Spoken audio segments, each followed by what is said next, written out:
Hi guys, my name is Jay and welcome back to my channel. If you are new to my channel, please consider subscribing. I always do mukbang, travels, food reviews, and cooking my favorite recipes on the time. Tobacco.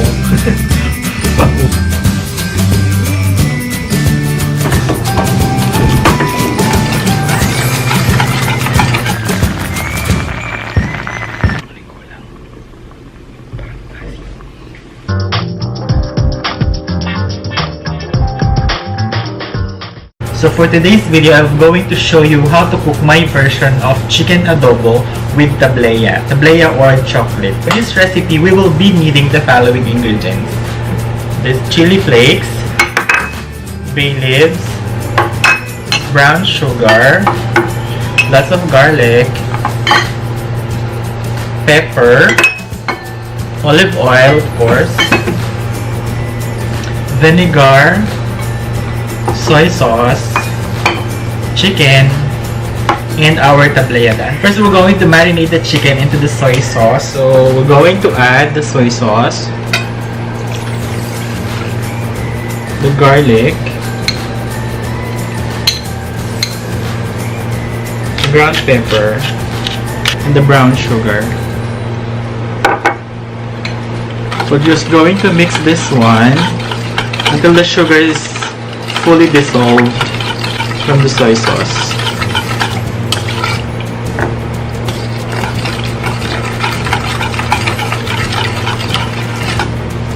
Then we're going to put in the chicken.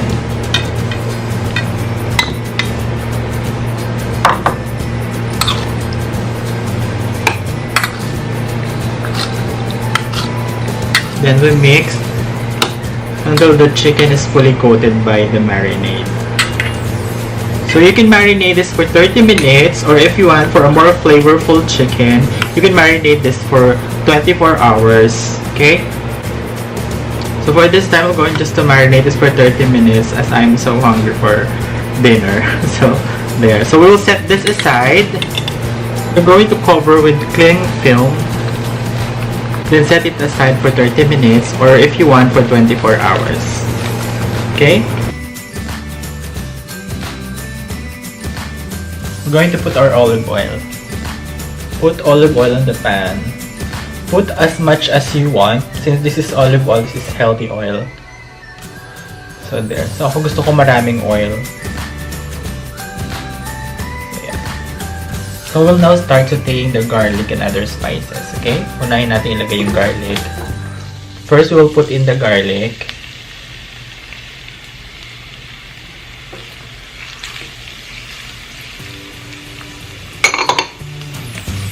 Sinadya ko ito lang hindi balatan yung isa para mas maglasa yung garlic. So, after niya, lalagyan na natin itong peppercorn, yung bay leaf, and yung ating chili flakes. I do this process para lumasa na sa oil yung ating spices. So, after that, we can put now our marinated chicken.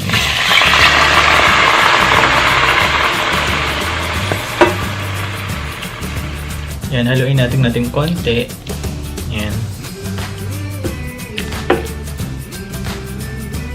Itatuklaban natin siya. Antayin natin kumulo. So, ayan. Kumukulo na yung ating adobo. Wow! So, haluin lang natin. Baliktarin natin yung iba.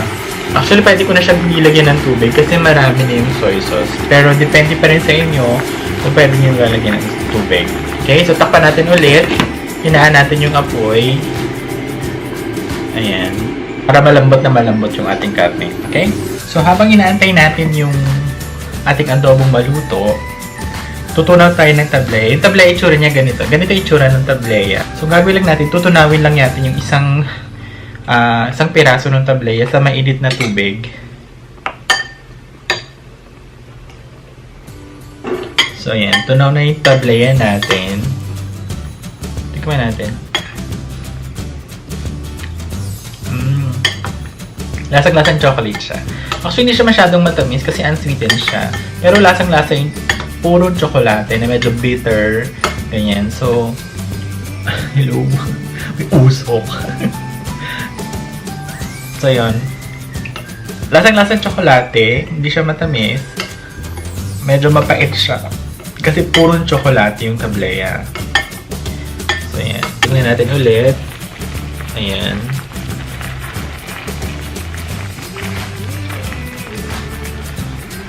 Yung chicken kasi, yung chicken meat kasi mabilis lang siyang maluto.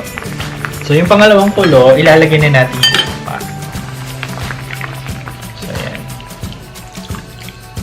Pagkalagay natin ng suka, huwag natin gagalawin para hindi mahilaw yung suka. So, hayaan lang natin siyang ganyan, open. Yung iba nilalagyan ng take, pero ako I leave it open. So, kapag kulong-kulo na yung adobo, pwede na natin ilagay yung tablea.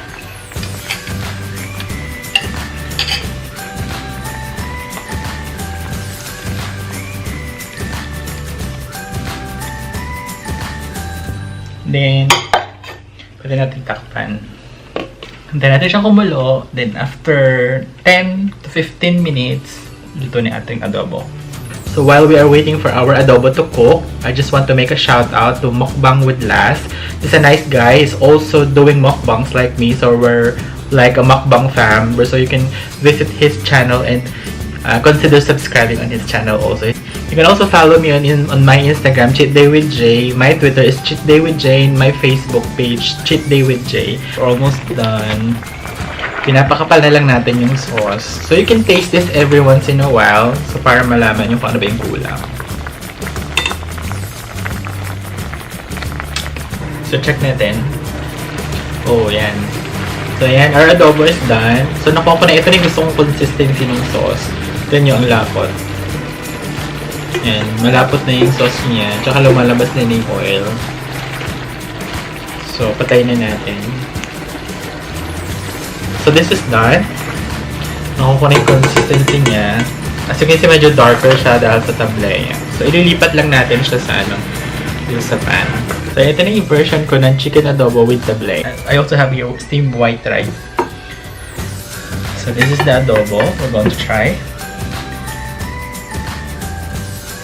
Ayan. Since ako lang naman kakain nito.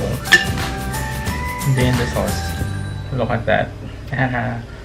So thick.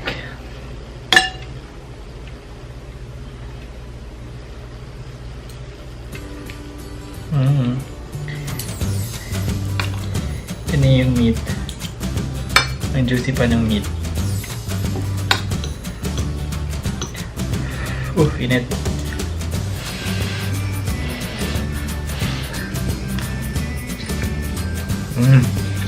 Ang lambot ng manok. Ang sarap ng timpla ng tablea. Parang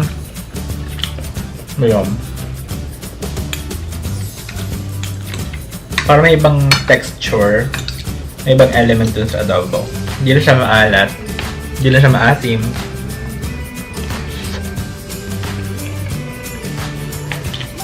Lumabas actually yung sweetness nung tablea.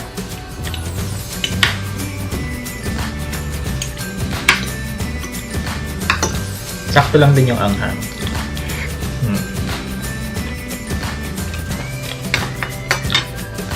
So, gusto ko magkamay.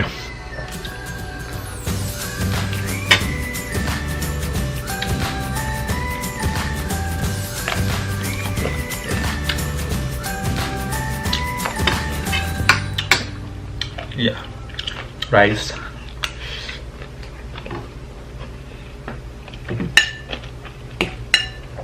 This is my wings.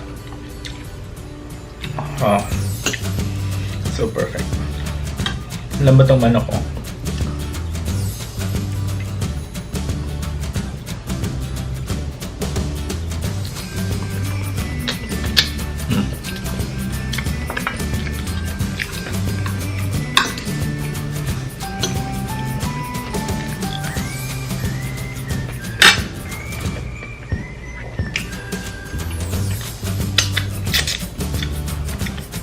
Sarap.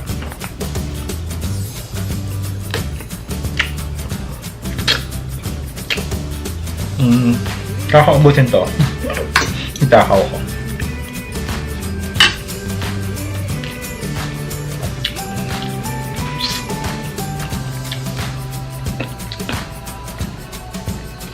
Comment down below if you love adobo.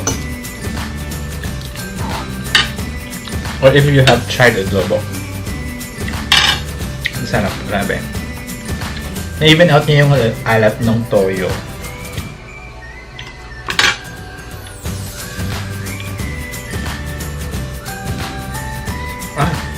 Good na ako. So that concludes our home cooking edition for today. So that was my version of chicken adobo with TABLEA. So if you like this channel, please give me a thumbs up and consider subscribing. See you on my next cheat day. Bye!